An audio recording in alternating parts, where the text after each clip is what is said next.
Assalamualaikum warahmatullahi wabarakatuh. Selamat siang, Bu. Izin memperkenalkan diri, nama Taruna Remaja, Syudi Menonjola, notar 22011379, kelas TD 2.15, akan menjelaskan pertanyaan tentang tugas manajemen proyek. Izin, Bu, untuk soal yang pertama. Setujukah Anda bahwa konflik tidak selalu bermakna negatif, namun juga dapat memberikan manfaat yang positif?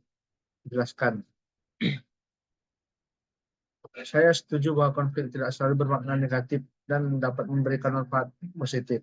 Konflik dalam konteks ini tidak merujuk pada perbedaan pendapat, tujuan, atau kepentingan antara individu atau kelompok.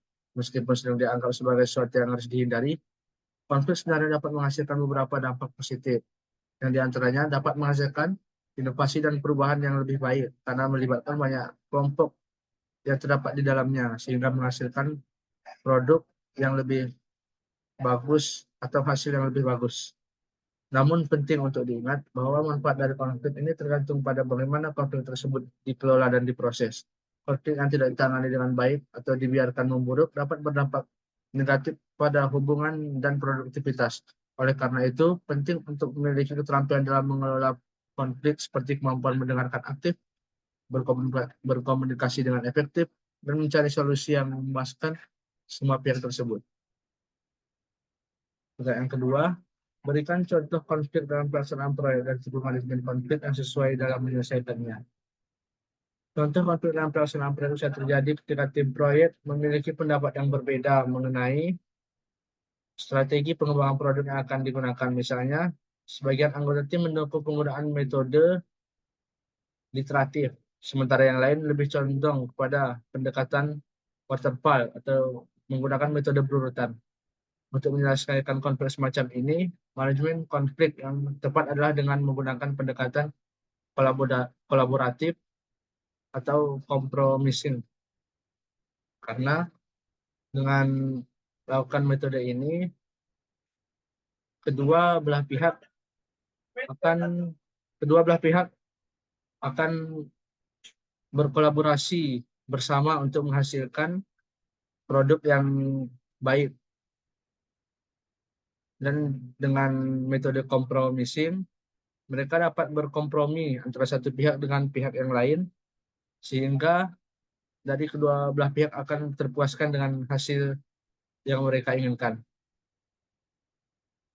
Yang ketiga, pada tahap yang mana di dalam siklus hidup proyek yang paling rentan terhadap risiko? Berikan penjelasannya. Tahap yang paling rentan terhadap risiko dalam siklus hidup proyek menurut saya adalah tahap perencanaan. Karena dari dalam tahap perencanaan, disitulah semuanya akan dimulai. Jadi, jika dalam perencanaan saja kita sudah melakukan banyak kesalahan, maka untuk kedepannya kemungkinan besar proyek tersebut tidak akan bisa berjalan dengan baik, sehingga akan menghasilkan risiko-risiko yang dapat merugikan proyek itu sendiri. Pertanyaan keempat, apa yang menyebabkan suatu proyek diberhentikan pengerjaannya? Ada beberapa alasan yang dapat menyebabkan suatu proyek diberhentikan pengerjaannya, yaitu pertama, masalah keuangan. Salah satu alasan utama adalah keuangan, di mana biaya proyek melebihi anggaran yang dialokasikan atau sumber pendanaan tidak lagi tersedia. Ketika proyek tidak dapat dibiayai dengan cukup, perusahaan atau organisasi bisa memutuskan untuk menghentikan pekerjaannya. Yang kedua, tidak sesuai dengan tujuan dan sasaran proyek. Terkadang, selama implementasi proyek, menjadi jelas bahwa proyek tidak lagi memenuhi tujuan atau sasaran yang telah ditetapkan. Ini bisa disebabkan oleh perubahan kebutuhan pengguna, penemuan informasi baru yang mempengaruhi visi proyek, atau evaluasi ulang strategi bisnis secara keseluruhan. Yang ketiga, kelangkaan bahan untuk melaksanakan proyek. Jika terjadi kelangkaan bahan, itu juga akan menyebabkan proyek dapat terhenti secara tiba-tiba, karena proyek tidak akan dapat dilanjutkan jika tidak memiliki bahan yang diperlukan. Soal nomor 5, jelaskan perbedaan antara estimasi biaya dan penganggaran proyek. Estimasi biaya dan penganggaran proyek merupakan dua konsep yang penting dalam manajemen proyek, tapi keduanya memiliki perbedaan yang cukup jelas dalam konteks perencanaan dan pengelolaan keuangan proyek. Perbedaannya itu estimasi biaya adalah proses untuk pergerakan sejumlah biaya yang diperlukan untuk menyelesaikan proyek dan bagian-bagian tertentu dari proyek.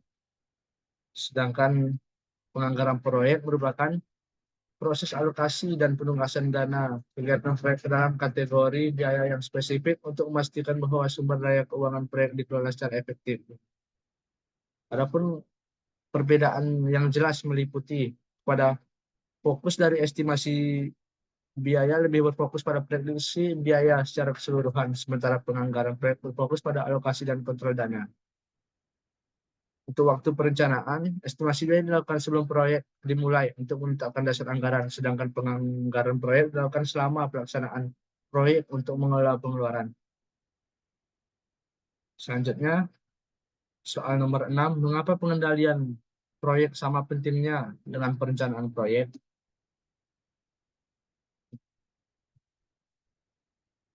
Hal itu disebabkan, jadi untuk pertanyaan nomor 6, pengendalian proyek sama pentingnya dengan perencanaan proyek, karena keduanya saling dilengkapi dalam menjaga keberhasilan dan keterlanjutan proyek. Pengendalian proyek tidak hanya menjamin bahwa proyek berjalan sesuai dengan rencana, tetapi juga memastikan bahwa perubahan dan tantangan selama pelaksanaan dapat dapat dihadapi dengan efektif. Ini meminimalkan risiko kegagalan proyek dan meningkatkan kemungkinan pencapaian tujuan yang telah ditetapkan sejak awal perencanaan. Sehingga pengendalian proyek itu sangat penting dalam sebuah proyek. Karena dalam seluruh pengendalian tersebut, maka seluruh kegiatan dalam proyek akan diawasi dan berjalannya baik atau tidaknya itu ditentukan oleh pengendalian proyek. Soal nomor 7, mengapa perlu adanya objektivitas dalam proses pengendalian proyek? Objektivitas sangat penting dalam proses pengendalian proyek karena hal memastikan bahwa keputusan yang diambil dasarkan pada informasi yang akurat.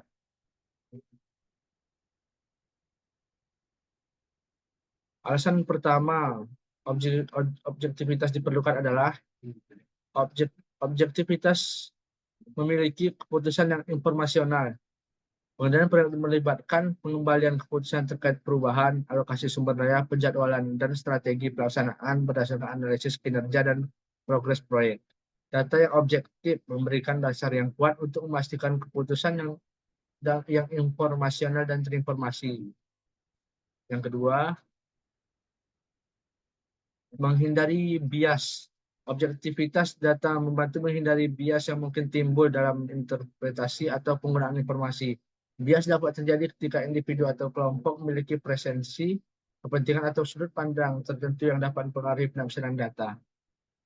Yang ketiga, objektivitas memiliki sifat akuntabilitas dan transparansi. Data yang objektif mendukung akuntabilitas yang lebih baik dalam pengembalian keputusan dan pelaksanaan proyek. Hal ini memungkinkan untuk lebih transparan dalam melaporkan kinerja proyek pada pemangku kepentingan dan pengelola harapan secara lebih efektif. Dengan demikian, objektivitas data bukan hanya masalah keakuratan informasi, tapi juga tentang integritas dan keadilan proses pengendalian proyek secara keseluruhan. Ini membantu memastikan bahwa proyek berjalan sesuai dengan rencana, menghindari kesalahan yang dapat merugikan dan mencapai tujuan proyek dengan efektif dan efisien. Nomor 8. Mengapa pengendalian proyek dianggap memegang persentase 50% dari keberhasilan suatu proyek?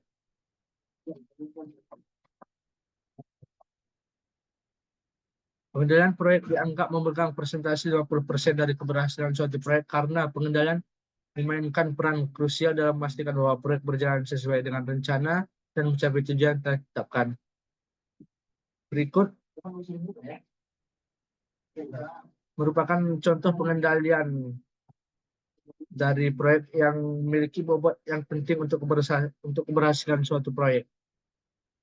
Yang pertama ialah mengelola risiko. Pengendalian proyek membantu mengidentifikasi, mengevaluasi, dan mengelola risiko yang mungkin timbul selama pelaksanaan proyek. Kemampuan untuk merespon dan mengatasi risiko dengan cepat dan efektif dapat mempengaruhi hasil akhir proyek.